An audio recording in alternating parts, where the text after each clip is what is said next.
Success ಅಂದ್ರೇನು? ಲೈಫಲ್ಲಿ ತುಂಬಾ ಜನ ಇದು ನನ್ನ ಕೈಯಲ್ಲಿ ಆಗಲ್ಲಂತ ಸುಮ್ಮನೆ ಕೂರ್ತಾರೆ.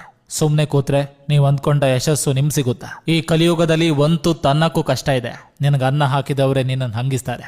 ಸಾಕ್ ಮಾಡೋದಿನಲ್ಲ ಇಂದಿಗೆ. ಇಲ್ಲಿ ನೋಡು, ಕೈ ಇಲ್ದವ್ರು, ಕಾಲಿಲ್ದವ್ರು, ಮಾತೆ ಬರದವ್ರು, ಕಿವಿನೇ ಕೇಳದವ್ರು, ಹೆಚ್ಚೇಕೆ ಕಣ್ಣೆ ಕಾಣದವರು ಎಷ್ಟು ಚೆನ್ನಾಗಿ ದುಡಿತವ್ರೆ. ನಿನಗೆಲ್ಲ ಕೊಟ್ಟಿದ್ದಾನೆ ಭಗವಂತ.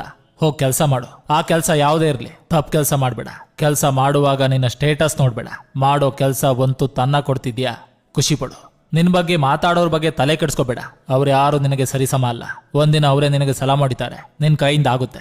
ಜೀವನದ ಬಗ್ಗೆ ಯೋಚನೆ ಮಾಡಬೇಡ. ಯಾಕಂದ್ರೆ ಅತಿಯಾದ ಯೋಚನೆ ನೆಮ್ಮದಿನ ಹಾಳು ಮಾಡುತ್ತೆ. ಕೆಲಸ ಮಾಡು, ಖುಷಿ ಪಡು, ಜೊತೆಗೆ ಹಣ ಮಾಡು. ನಿನ್ ಜೀವನನೇ ಬದಲಾಗುತ್ತೆ. ತಂದೆ ಮಾಡಿರೋ ದುಡ್ಡಲ್ಲಿ ಶೋಕಿ ಮಾಡಬೇಡ. ನಿಂದು ಅಂತ ಏನಾದರೂ ಸಂಪಾದನೆ ಮಾಡು. ಇಲ್ಲಿ ಎಲ್ಲರನ್ನೂ ಹೆಚ್ಚಾಗಿ ಹಚ್ಕೋಬೇಡ. ಯಾಕಂದ್ರೆ ಭಾವನೆಗಳ ಜೊತೆ ಆಟ ಆಡಿ ಬೆಂಕಿ ಹಚ್ಚೋರೆ ಜಾಸ್ತಿ. ನಾನು ನನ್ನದು ಅಂತ ಮೆರಿಬೇಡ. ಕೊನೆಗಿಲ್ಲಿ ಯಾರು ಏನನ್ನು ಹೊತ್ಕೊಂಡು ಹೋಗಲ್ಲ. 4 ಜನರಿಗೆ ಒಳ್ಳೇದ್